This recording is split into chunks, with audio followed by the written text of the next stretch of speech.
देशातील नीट पेपरफुटी प्रकरणामुळे लाखो विद्यार्थ्यांचे भविष्य टांगणीला लागले असून याचे तीव्र पडसाद आता ग्रामीण भागातही उमटू लागले आहेत। दिल्लीत सुरू असलेल्या कॉक्रोच जनता पार्टीच्या आंदोलनाला पाठिंबा देत भंडारा जिल्ह्यातील लाखांदूर येथील विविध पक्षांचे पदाधिकारी आणि सामाजिक कार्यकर्त्यांनी थेट पंतप्रधानांना निवेदन पाठवले आहे। केंद्रीय शिक्षण मंत्र्यांच्या राजीनाम्याची मागणी करत लाखांदूरकरांनी या पेपरफुटीचा तीव्र निषेध केला आहे। नीट परीक्षेतील पेपरफुटीमुळे प्रामाणिकपणे अभ्यास करणाऱ्या विद्यार्थ्यांचे मोठे नुकसान झाले आहे। या प्रकरणाचा निषेध नोंदवण्यासाठी लाखांदूर तालुक्यातील विविध राजकीय पक्षांचे पदाधिकारी आणि सामाजिक कार्यकर्त्यांनी एकत्र येत तहसीलदारांमार्फत पंतप्रधान नरेंद्र मोदी यांना निवेदन सादर केले।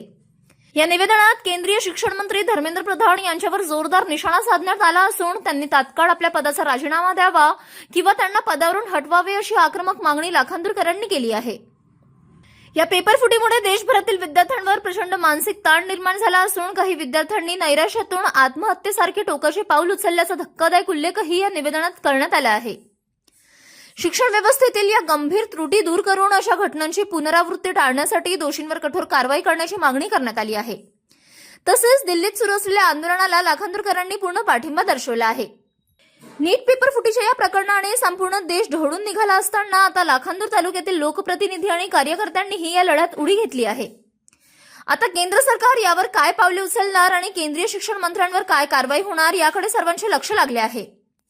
हे आजचं आंदोलन म्हणजे हे नवीन पिढीवरती जी आता आपली तरुण मुलं आहेत 10वी 12वी शिक्षण क्षेत्रात काय चाललं आहे संपूर्ण देशभर नाही हे मागच्या 10-12 वर्षापासून सातत्याने हा पेपरफुटी ते पेपरफुटी म्हणजे मुलांनी करायचं काय।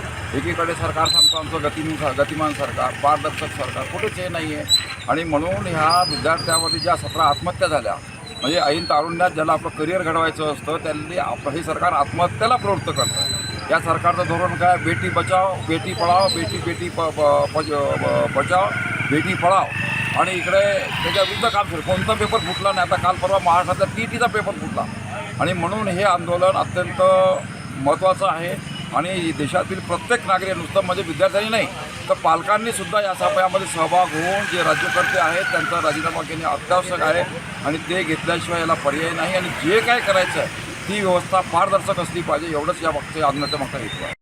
लाखांदूर तालुक्यातून सन्माननीय भारत सरकारला आम्ही निवेदनाच्या माध्यमातून हे कळवू इच्छितो की आज भारतामध्ये सुशिक्षित बेरोजगारांची संख्या मोठ्या प्रमाणात वाढलेली आहे आणि बीचमध्ये तुमचा नाकर्तेपणाचा जो सरकार आहे त्या सरकारमुळे सुशिक्षित बेरोजगारावर अन्याय अत्याचार होत आहे।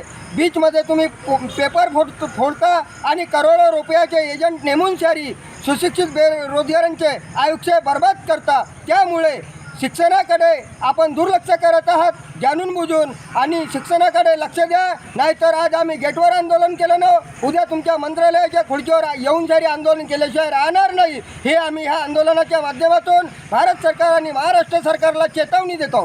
सध्या देशामध्ये जे नीट पेपर फुटीच्यामुळे दिल्ली जंतर मंतर या ठिकाणी विद्यार्थ्यांनी या देशाचे केंद्रीय शिक्षण मंत्री धर्मेंद्र प्रधान यांच्या राजीनाम्याच्या मागणीसाठी अभिजित दिपके यांच्या नेतृत्वामध्ये जंतर मंतर इथे आंदोलन सुरू केलेलं आहे आणि ज्येष्ठ समाजसेवक सोनम वांचूक हे त्या ठिकाणी आमरण उपोषणावर बसलेले आहेत। खरं म्हणजे केंद्र सरकारने किंवा त्यांच्या प्रतिनिधींनी त्या आंदोलनस्थळी जाऊन त्यांच्यासोबत चर्चा करायला पाहिजे। मात्र अजूनपर्यंत देशाचा कोणताही जबाबदार व्यक्ती त्या मुलांसोबत चर्चा करायला गेलेलं नाही। उलट त्या ठिकाणी विद्यार्थ्याला जे पाणी देतात आंदोलनस्थळी जे खाद्यपुरवठा करतात त्यांनासुद्धा रोखल्या जात आहे। त्या आंदोलनामध्ये जाणाऱ्या लोकांना गेटवरच रोखल्या जात आहे।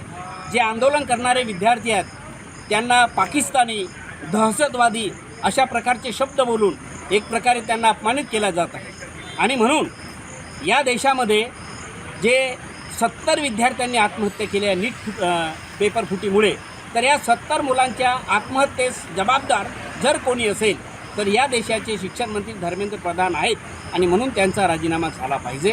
ही मागणी घेऊन या दिल्ली या ठिकाणी जो आंदोलन सुरू आहे त्या आंदोलनाला समर्थन म्हणून आम्ही लाखांदूर तालुक्यामध्ये आंदोलन करीत आहोत आणि या सरकारला सांगू इच्छितो की आपण ताबडतोब हिटलरशाही बाजूला ठेवून एक संविधानिक मार्ग म्हणून कारण हा देश संविधानाने चालते आहेत आणि संविधानामध्ये स्वतःच्या मागणीसाठी आंदोलन करण्याचा अधिकार घटनेनं दिलेला आहे आणि म्हणून त्या संविधानाची एक लाज राखण्याच्या दृष्टिकोनातनं आपण त्या शिष्टमंडळाला जाऊन भेटावं आणि त्यांच्या मागण्या पूर्ण करावं. आणि हे जर आपण केलं नाही तर येणाऱ्या काळामध्ये संपूर्ण देश तुमच्या विरोधामध्ये पेटून उठल्याशिवाय राहणार नाही. आणि मधल्या काळामध्ये जे काही नेपाळ वगैरे सारख्या ठिकाणी झालं असली जी क्रांती जर रोखायचं असेल तर शांततापूर्ण रीतीनं आपण त्या विद्यार्थ्यांचे प्रश्न ऐकून घ्यावं आणि देशाचे जे शिक्षण मंत्री आहेत त्यांचा राजीनामा घ्यावा. ही मागणी आम्ही लाखांदूर तालुक्याच्या वतीनं सर्वपक्षीय पुढारी करीत आहोत. Sandeep Lanje, bureau report, Lakhandur.